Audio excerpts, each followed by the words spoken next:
በጣም ታታሪና ጎበዝ የሆነው ሳም ዶሰን በዚህ አካባቢ የስታርባክስ ሰራተኛ ነው። በኦቲዝም በመጠቃቱ አያፍርበትም እና የእሱን አቅም እንዲያደናቅፍ በጭራሽ አይፈቅድለትም። በአንድ ቀን ጠዋት ከሆስፒታል ይደወልለታል። አባት ሊሆን እንደሆነ ይነገረዋል። ሳም ወደ ሆስፒታል ለመድረስ በኒውዮርክ ጎዳናዎች ላይ ይሮጣል። እዚያም በቅርቡ የሴት ልጅ እናት የምትሆነውን ርብቃን ያያታል። በህመም ላይ ነበረች። ሊረዳት ቢሞክርም ብዙም ሳይቆይ ነርሶቹ ተጋፍተው ያስወጡታል። እዚያም ፍጹም የሆነችውን ጨቅላ ሴት ልጁ ጋር አስተዋወቀው እና እዚያ እሱ ወዲያውኑ ምን እንደሚያደርግላት ያስባል። ዳይመንድ ዳውሰን ከታዋቂው ዘፈን በኋላ የቢትልስ ሳም አድናቂዋ ሉሲ ብሎ ሰየማት። ርብቃ በተቃራኒው ከልጃቸው መወለድ ጋር በጣም ደስተኛ አይደለችም። ሳም ከሆስፒታል ሲወጣ ሉሲን ይዟታል። ወደ ቤት የሚወስዳቸውን አውቶቡስ ለመያዝ በጣም ይሮጣል። ይህን ርብቃ አይታ መንገዷን ትለውጣለች እና ወደ ውስጥ ብዙ ህዝብ ወዳለበት ትጠፋለች። እሷና ሳም በጭራሽ እውነተኛ ግንኙነት ውስጥ አልነበሩም። ለእናትነት እንዳልተፈጠረች ወዲያውኑ በደስታ ትወስናለች።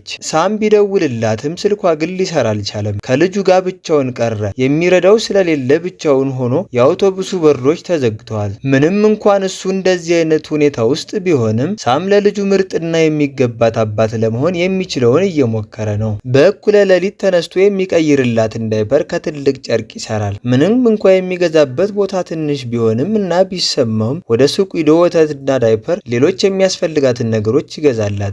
ሳም በጣም እየሞከረ ቢሆንም ሉሲ ሙሉ ቀን ታለቅሳለች፣ አትተኛም። ስታለቅስ የሰማቻት የሳም ጎረቤት አኔ ልትረዳው ፈለገች። ህፃናት በየ2 ሰዓቱ መመገብ እንዳለባቸው ነገረችው። በጣም ታዋቂ የሆነውን የቲቪ ሾው ቲቪ ላይ እንዲጭን ነገረችው። እናም ምግብ ለማዘጋጀት የሚረዳውን መጽሐፍ ትሰጠዋለች። ሳም ሌላው ህይወቱን ረሳ።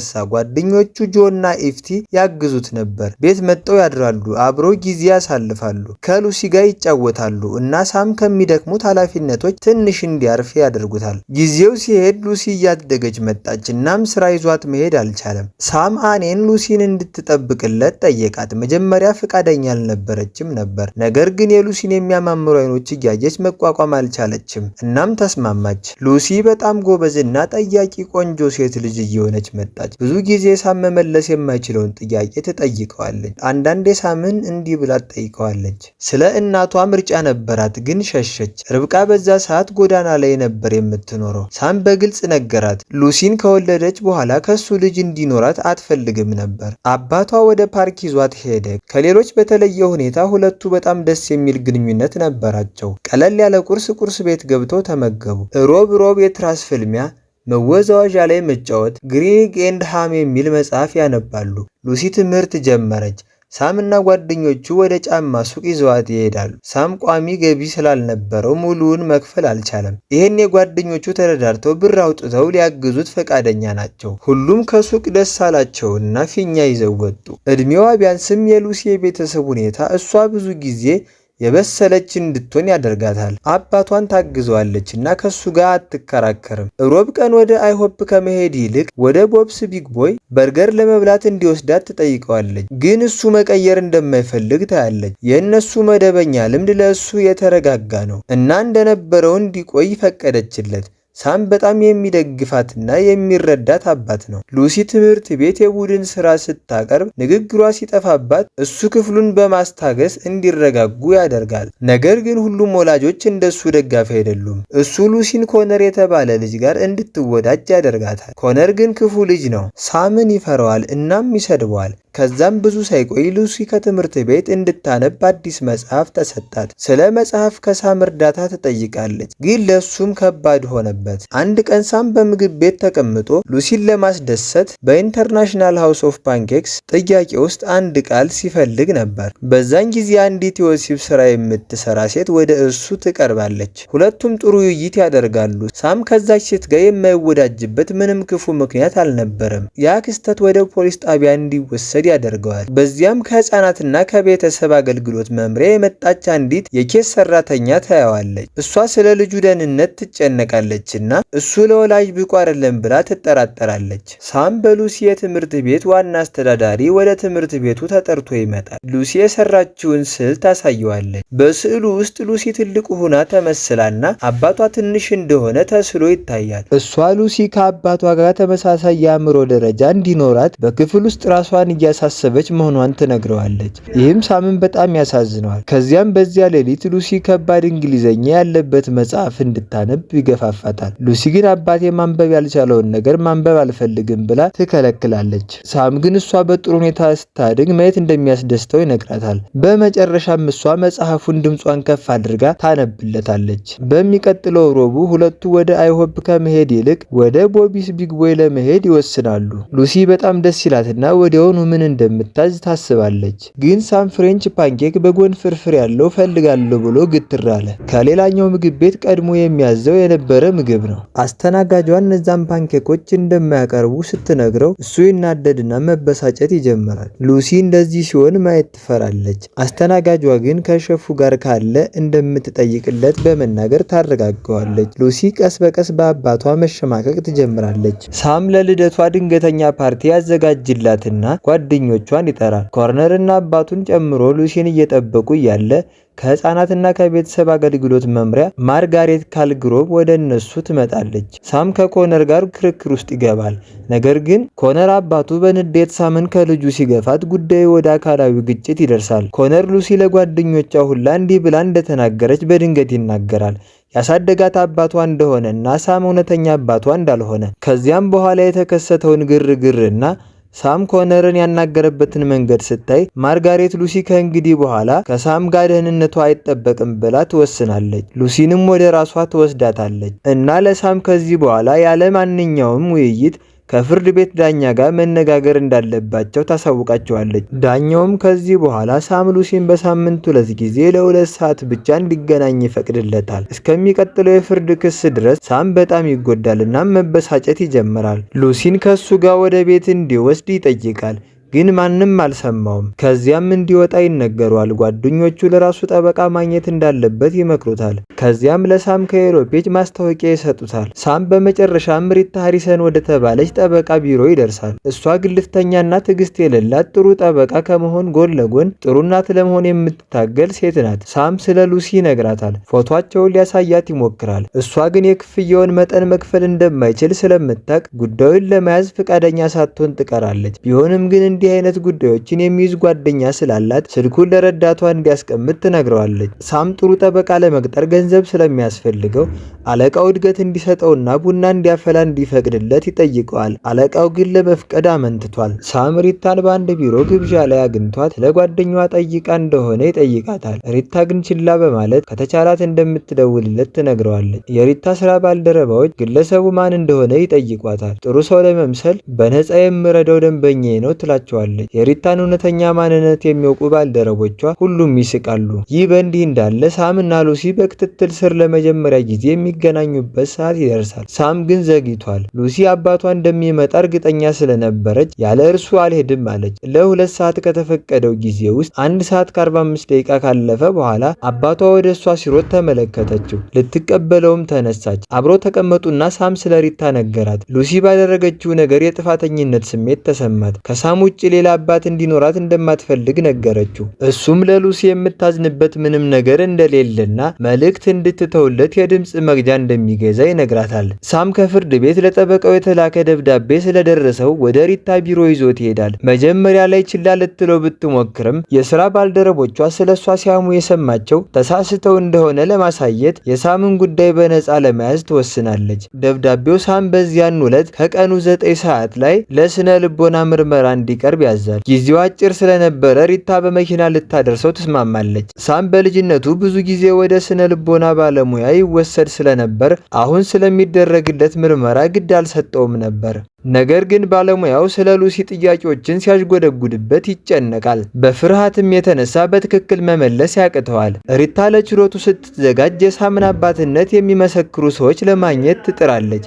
ምንም እንኳ ጓደኞቹ ቢደግፏትም አንዳቸውም በፍርድ ቤት ፊት ሊቆም የሚችል ምስክር መስጠት አልቻሉም። ሪታ በንዴት እሱ ወደሚሰራበት ስታርባክስ በመሄድ ስለ አባትነቱ ዋስትና የሚሆን ሰው እንዲፈልግ ትጠይቀዋለች። ሳማኔን እንዲረዱት ቢጠይቃትም እሷ ግን ባለባት አግሮፎቢያ ምክንያት ከቤት መውጣት ስለማትችል ነገሩን እንደምታበለሻሽበት በመግለጽ ፈቃደኛ ሳትሆን ትቀራለች። በመጨረሻም የችሎቱ ቀን ይደርሳል። የሳም ጓደኞችም ሁሉ እርሱን ለማበረታታት ለማጥፋት ፍርድ ቤት ተገኝተዋል። የስነ ልቦና ባለሙያው ሳም እንደ ወላጅ ግራ እንደሚጋባና ከሉሲ ጋር በነበረው ህይወት ውስጥ ትላልቅ ስህተቶች መስራቱን እንደተናዘዘ ይገልጻል። ማህበራዊ አገልግሎት መስሪያ ቤቱም ይህንን በሳም ላይ ለመጠቀም ቢሞክርም ሪታ ግን ባለሙያዋን በጥያቄዎች በማጣበቅ እስክታለቅስ ድረስ ትሟገታታለች። ሳም ባለሙያዋ በማልቀሷ ቢያዝንም ሪታ ለምታደርግለት እርዳታ አመስጋኝ ነበር። ሳም ምሳ ሊጋብዛት ቢሞክርም እሷ ግን ጎልማሳ ለመምሰል መሞከር የለብህም በማለት አቋረጠችው። ይህም ሳምን አሳዘነው።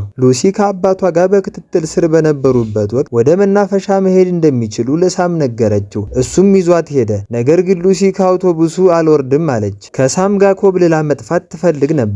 ሳም ግን ይህ ስህተት መሆኑን ተረድቶ ልጅቱን ወደ ጉዲፈቻ ቤቷ መለሳት። ነገር ግን ይህ የሆነው ከሌሊቱ 9 ሰዓት ላይ ነበር። የሉሲ ጉዳይ ፈጻሚ በጣም ተቆጣች። ሪታ ግን ለሳም ሁኔታ ርህራሄ እንዲደረግለት ጠየቀች።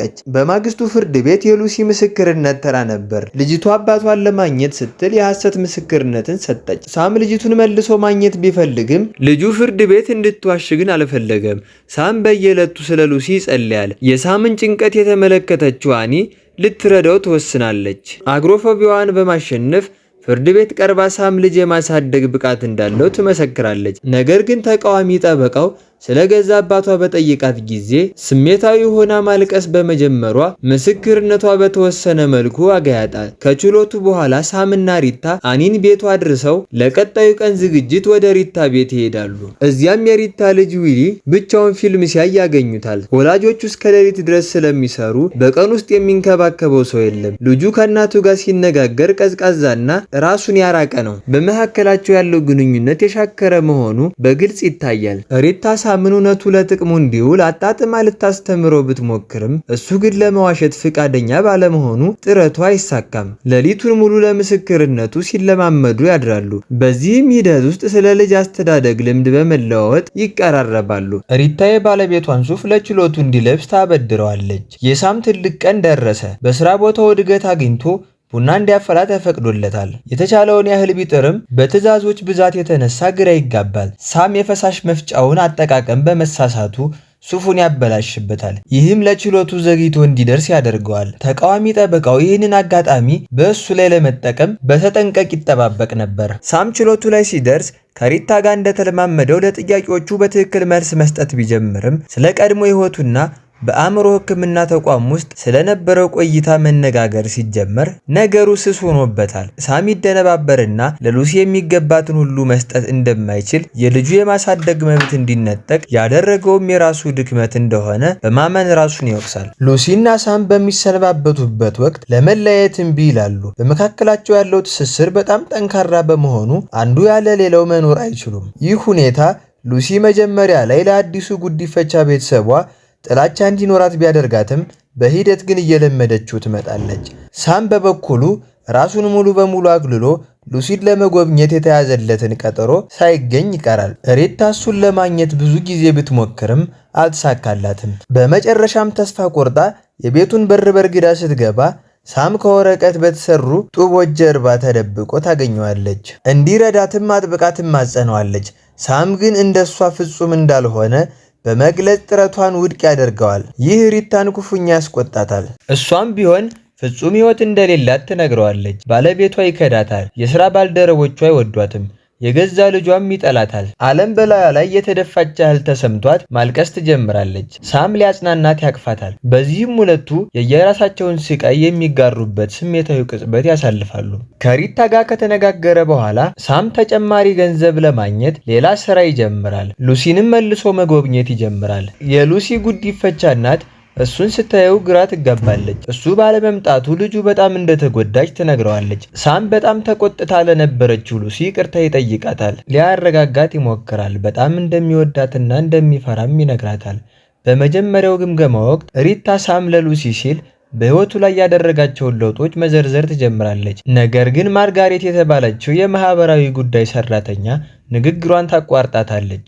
የጉዲፍቻ ቤተሰቡ ሉሲን በቋሚነት ለመውሰድ እየገፋ መሆኑን ትገልጽላቸዋለች። ይህ መርዶ የሳምን ልብ ሙሉ በሙሉ ይሰብረዋል። ሪታ የልጅቱን ጠባቂነት ለጉዲፍቻ ቤተሰቡ ሰጥቶ እሱ ግን የጋራ የማሳደግ መብት እንዲጠይቅ ትመክረዋለች። ሳም ግን ይህንን ሲሰማ እሷ በእርሱ ላይ እምነት እንደሌላት ይሰማዋል።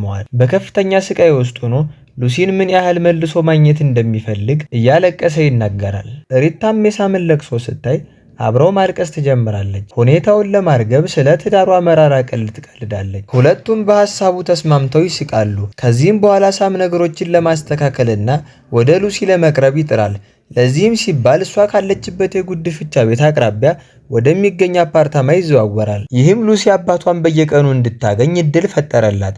አንድ ምሽት ሉሲ በመስኮት በኩል አምልጣ ወደ ሳም አፓርታማ ትሄዳለች። ሳም እሷን በማየቱ በጣም ቢደሰትም መልሶ ወደ ቤቷ በመውሰድ ለጉዲፍቻ ወላጆቿ ያስረክባታል። ሁለቱ በየቀኑ አብረው ጊዜ ማሳለፍ ይጀምራሉ። ይህም በጉዲፈቻ እናቷ በራንዲ ዘንድ ቅሬታን ፈጥሯል። ሉሲ በየምሽቱ በድብቅ እየወጣች ወደ ሳም መሄድ ልማድ ይሆንባታል። ቤተሰቦቿ ይህንን ለመከላከል በመስኮቱ በኩል አጥር ሲያጥሩ፣ ሳም ግን በነገሩ ደስተኛ አልነበረም። ልጅቷን በዋናው በር በኩል ልታመልጥ ስትሞክር በራንዲ እጅ ተይዛለች። ራንዲ ከአይሆፕ የመጣ የኮርን ኬክ እየጋበዘቻት አባቷን በፈለገችው ጊዜ ማግኘት እንደምትችል ነገር ግን መጀመሪያ ለራንዲ ማሳወቅ እንዳለባት ነገረቻት። ሉሲ ለአባቷ እያሳየች የመጣችው መቀራረብ በራንዲና በእሷ መካከል ርቀትን ፈጥሯል። ሪታ ከዊሊ ጋር በመሆን ሳም ለጉዲፈቻ ችሎት እንዲዘጋጅ ወደ አዲሱ አፓርታማው መጣች። ሌላ ተጨማሪ ሱፍም አበደረችው። ሳም ስለ ችሎቱ ተስፋ አለው። ሪታም የሳምን ጉዳይ በመያዟ በጣም ደስተኛ ናት። ምክንያቱም እሱን እንደምትረዳው ሁሉ እሷንም ረድቷታል። በዚህም ምሽት ሳም ተኝቶ ሳለ በሩ ይንኳኳል። ሲከፍተውም ራንዲ የተኛችውን ሉሲን ይዛ በመምጣቷ ይገረማል። ሴቲቱ እያለቀሰች ሉሲን ለሳም ታስረክበዋለች። ሳም ለሉሲ የሚሰጣትን አይነት ፍቅር እሷ ልትሰጣት እንደማትችል ትናዘዛለች። በፍርድ ቤትም ከጎኑ እንደምትቆም ቃል ትገባለች። ሳምም በበኩሉ ሉሲ ሁል ጊዜም እናት እንዲኖራት ይፈልግ እንደነበረ ይነግራታል። እሷም ያቺ እናት እንድትሆንለት እንደሚፈልግ ይገልጻታል። ራንዲ በነገሩ ተነግታ ያለምንም ማቅማማት የቀረበውን ጥያቄ ትቀበላለች። በመጨረሻም ሳም የልጁን ሙሉ የማሳደግ መብት ያገኛል። እሷም ተወዳጅ የተደነቀችና ጎበዝ ልጅ ሆና አድጋለች። ፊልሙ የሚያበቃው በሉሲ እግር ኳስ ጨዋታ ሲሆን በመጨረሻም ሳም፣ ራንዲና ባለቤቷ ሪታ፣ ዊልና የሳም ጓደኞች ሁሉ ተገኝተዋል። አብራችሁን ስለነበራችሁ እናመሰግናለን። ቤተሰብ ለመሆን ሰብስክራይብ ያድርጉ። ቀጣይ በሌላ ፊልም እስክንመለስ ደህና ቆዩን።